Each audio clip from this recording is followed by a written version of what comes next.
slow, beginning with verse 13. Then one from the crowd said to him, "Teacher, tell my brother to divide the inheritance with me." But he said to him, "Man, who made me a judge or an arbitrator over you?"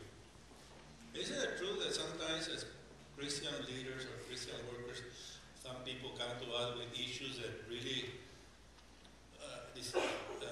we're not called to solve those problems. Others problems we can help, but in this case, Jesus said, that's not what I'm here for. And he said to them, 15, "Take heed and beware of covetousness, for one's life does not consist in the abundance of the things he possesses." Then he spoke a parable to them, saying, "The ground of a certain rich man yielded plentifully. And he thought within himself, saying, What shall I do, since I have no room to store my crops?" So he said, "I will do this.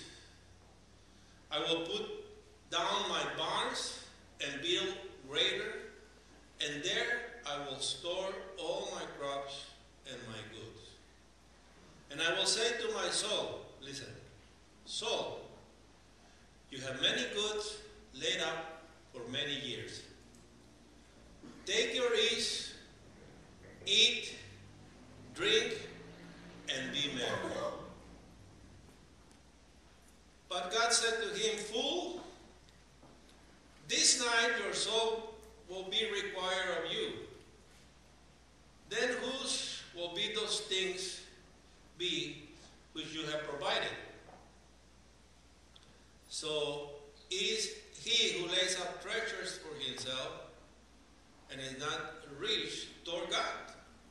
Now what Jesus is saying here, there's nothing wrong with having abundance and having riches and building new barns and storing. But what Jesus is teaching us, learning how to value what really matters and how to set for our life values. You are according to what you value. And if you value God and His Word, then you will be a man, a woman of God. And what Jesus is teaching here with this parable is covenants, or making the wrong choices. That has nothing to do with the abundance. You can have abundance.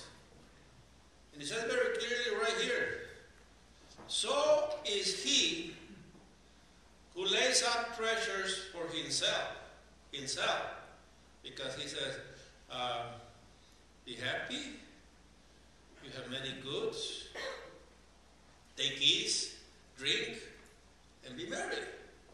Thinking of himself. And Jesus said, tonight he's going to die. Because it's been requested. And all this is going to be for who? And then Jesus tells the people, "So is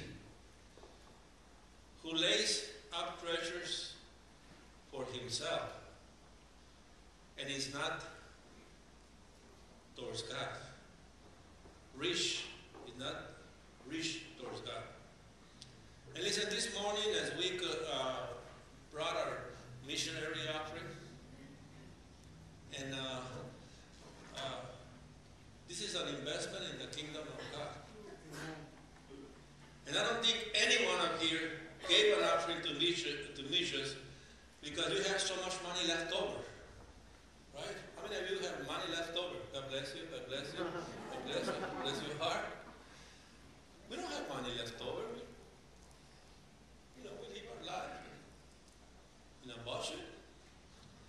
And when we are sensitive And we say, hey, it's not just about me. And Joyce and Hal and my car and my house. And God says, that's okay. It's okay that you have all that abundance. But you have to make treasures, be rich toward God, toward His kingdom. And I know that some of you this morning, as you pull out your check or your wallet for the children of missions, I know you're giving a steak, lobster,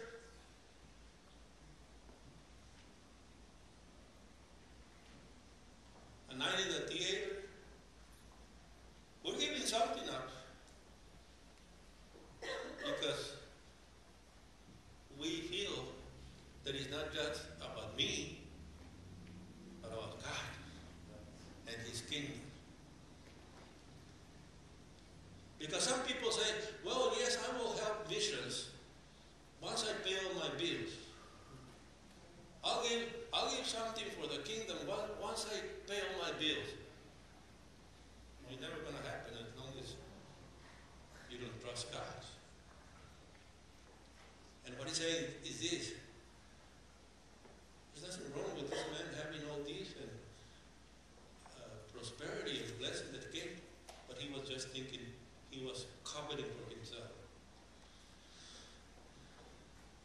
For where your treasure is, there your heart will be. Hallelujah. What you treasure, that's where your heart is. Let's treasure God this morning. Amen. Seeking the real values for your life. You know, you have to make decisions. Is this good? Or this is not good? And I'm going to teach you tonight is not only what is good, but what is better. The excellence of life. In the book of Chronicles, there's a very beautiful passage in 1 Chronicles chapter 4, verse 9. Now Jabez was more honorable than his brothers, and his mother called him Jabez. Some say Jabez, whichever you want to say. Because I bore him in pain. And Jabez called on the God of Israel, saying, oh, that you will bless me indeed, and enlarge my territory, that your hand be with me, and that you will keep me from evil, that I will not cause pain. And God granted him what he requested. And it's very interesting story, that in the midst of a chronological narration, the book of Chronicles, Kings, the writer of Chronicles pauses and in considering the chronological state of Israel, says, oh wow, look at this man. It pops up like a needle, the life of this man. And then he says, Jabez was more honorable than his brothers. And more honorable